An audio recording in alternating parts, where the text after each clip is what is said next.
Branham fut l'un des ministres bibliques les plus influents de notre époque, considéré par beaucoup comme l'initiateur du réveil de guérison et du mouvement charismatique qui a commencé en 1947. De 1947 jusqu'au moment de son départ en 1965, le puissant ministère de William Branham était largement reconnu et considéré comme sans égal dans l'histoire des réunions évangéliques.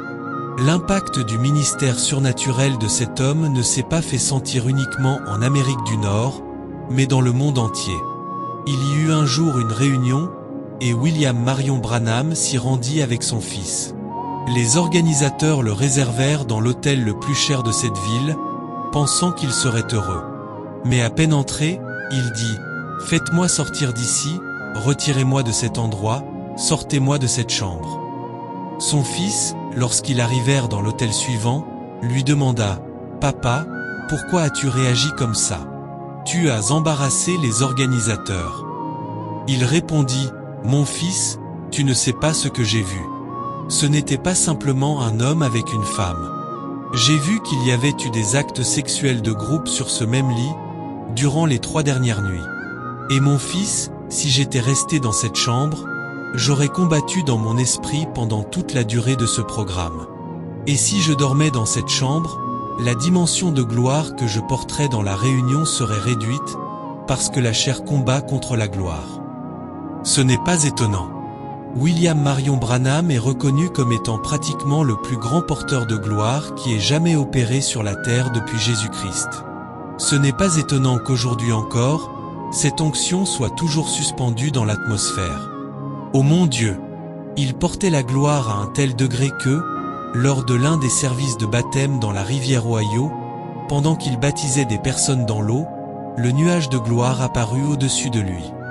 2000 personnes virent le nuage, virent la gloire, virent une lumière au-dessus de sa tête et entendirent une voix parler audiblement sur sa vie. Il portait la gloire à un tel point qu'il existe plusieurs photographies de William Branham pendant qu'il exerçait son ministère. Sur ces images, on voit un pilier de feu ou une lumière de gloire. Il portait littéralement le pilier de feu et le pilier de nuée, au point que partout où il allait, cette gloire était visible.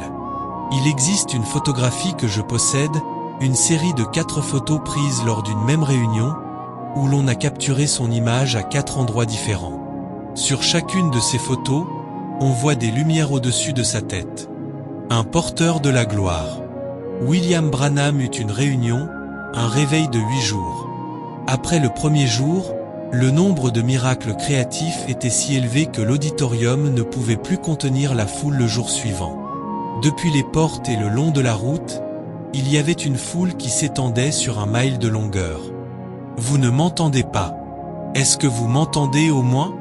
Très bien. Cette file, c'étaient les personnes qui venaient pour être guéries, parce que quiconque recevait l'imposition des mains de sa part, c'était terminé, il était guéri. 1 mile de long. Et il dit à la foule, « Mon cœur est brisé de voir un programme et une foule longue d'1 mile à l'extérieur, faisant la queue pour une visitation.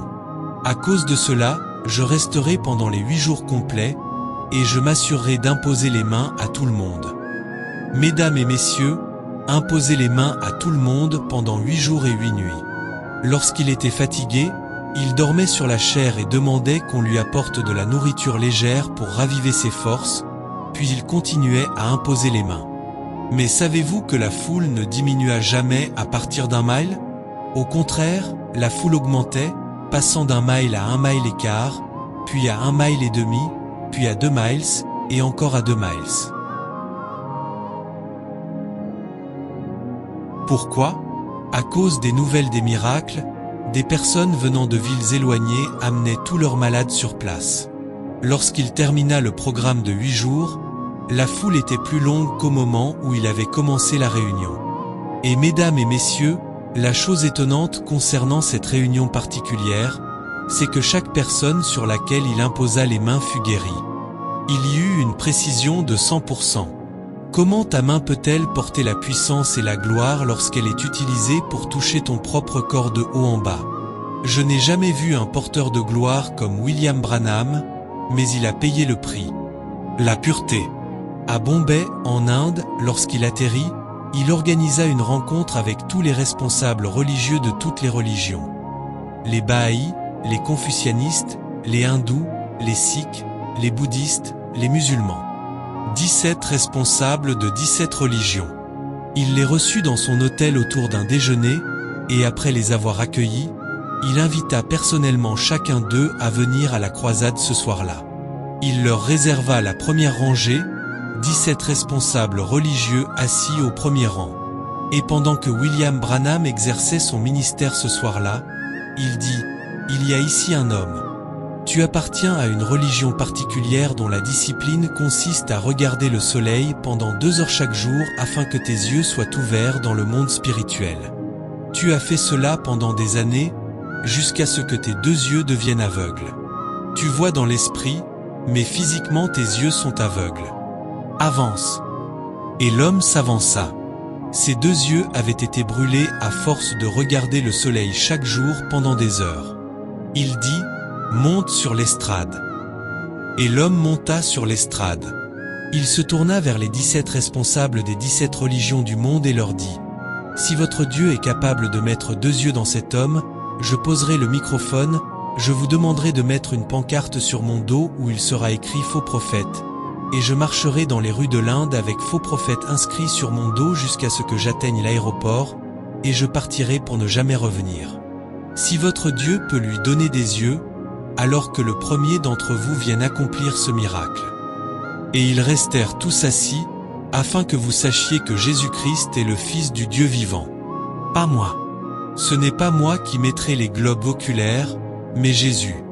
Seigneur Jésus, peux-tu télécharger 2 globes oculaires tout neufs pour cet homme? Immédiatement, 2 globes oculaires furent suspendus dans l'air, comme 2 perles de verre flottant au-dessus de la tête de ce jeune homme. Ces globes oculaires restèrent suspendus dans l'air pendant plus de 10 secondes. Tout le monde les vit. Il dit « Maintenant, Seigneur, puisqu'ils ont vu, place ces globes oculaires dans leurs orbites. » Tout le monde dans cette réunion cria, et les 17 responsables des religions du monde furent saisis. Il leur dit « Messieurs, pouvez-vous renoncer à ce à quoi vous appartenez et donner votre vie à Jésus ?» En commençant par les religions du monde, tous se mirent à genoux. Il y a quelque chose qui nous manque. Il y a quelque chose dont nous avons besoin. Cela s'appelle la gloire. Cela s'appelle la gloire. Cela s'appelle la gloire. Ah, cela s'appelle la gloire. Ce jour-là même, dans cette réunion, il y avait une foule de 30 000 personnes. Les 30 000 donnèrent leur vie à Christ. William Branham quittait Bombay, en Inde, pour rentrer chez lui. Le chauffeur qui le conduisait à l'aéroport lui dit « Monsieur, vous avez été si bon envers moi. Y a-t-il quelque chose que je puisse faire pour vous pendant que nous sommes en route vers l'aéroport? J'ai encore un peu de temps. » Il répondit « Oui. Mon meilleur ami a une fille qui est infirme. Elle est dans un fauteuil roulant, et sa maison se trouve justement sur le chemin de l'aéroport. Pouvez-vous prier pour elle? » Avec grand plaisir. Alors qu'il se hâtait pour rattraper son avion, on l'emmena dans une maison où il vit une jeune fille. Elle était en fait à l'extérieur. Des garçons et des filles jouaient au football. William Branham s'approcha de la jeune fille en fauteuil roulant et lui dit « Ma fille, pourquoi ne joues-tu pas au ballon avec les autres de ton âge ?» Elle répondit « Ne vois-tu pas que je suis infirme ?» Il dit « Je suis William Branham. J'ai vu Jésus accomplir miracle sur miracle durant toutes ces nuits passées, et il est ici maintenant, debout à mes côtés. Ma fille, si tu peux croire en lui. » Il prit le ballon, le fit rouler et dit « Lève-toi et prends le ballon. » Lorsqu'elle se leva, ses jambes commencèrent à se réajuster. William Branham. Et, un homme comme toi et moi. Mais il avait vaincu quelque chose appelé les convoitises de la jeunesse.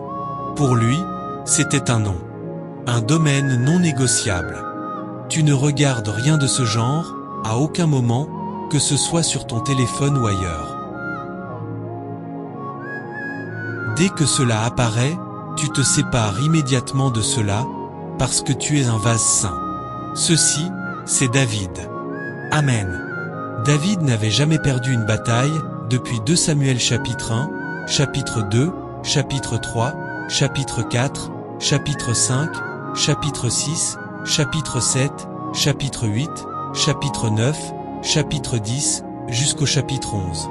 Il a vaincu les Moabites, les Ammonites, les Amalécites, nation après nation, les Philistins. Il était comme un train à grande vitesse qui détruisait nation après nation. Et Satan dit, « Je sais ce que je vais utiliser pour arrêter ce train à grande vitesse. » Les convoitises de la jeunesse. Les convoitises de la jeunesse. La convoitise aveugle les yeux. La convoitise couvre les yeux. La convoitise enlève la vision. La convoitise enlève aussi la capacité de voir dans le domaine spirituel. Plus tu regardes la pornographie, plus tu ne verras jamais Dieu. Heureux ceux qui ont le cœur pur, car ils verront Dieu. Sans la sainteté de vie, personne ne verra le Seigneur. Veux-tu opérer dans le domaine céleste? Veux-tu que les anges montent et descendent dans ta chambre? Tu ne peux pas voir dans le monde de l'esprit lorsque tu regardes ce qui est impur et souillé. Voici maintenant David dans sa chambre. Voici sa fenêtre. Et voici Bathsheba, belle comme une Miss Monde, une Miss Univers, une silhouette parfaite, se baignant complètement nue, aussi nue que le jour de sa naissance. Et voici David regardant par la fenêtre et voyant une femme aussi magnifique. Commence à soulever la couverture. Soulève-la, soulève-la, soulève-la. C'est ainsi que la convoitise montait en David. La convoitise, la passion